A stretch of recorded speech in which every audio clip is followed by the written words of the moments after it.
Hello guys, এই যে কালকের ফ্লাইট ক্যান্সেল করে দিছিল, কাল যাহারই নাই। এই ফ্লাইট এখন আজকে যাবো আর কি। আজকে যাওয়ার করছে, কেবল হোটেলে থেকে নিয়ে আইলো এই মাত্র। এখন চলে যাবো বলরামপুর টু ঢাকা বাংলাদেশ যাবো আর কি। এই যে এখন নাইনা নামাইলো, এখন ইমিগ্রেশন পার করবো, ইমিগ্রেশন পার দিয়ে চলে যাবো ইনশাআল্লাহ।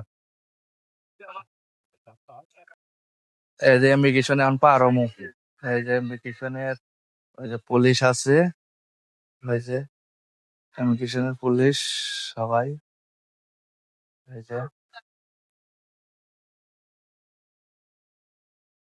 ওই যে পুলিশ খারাপ হয়েছে, সবাই কাছে এই আর কি। জামুসেলা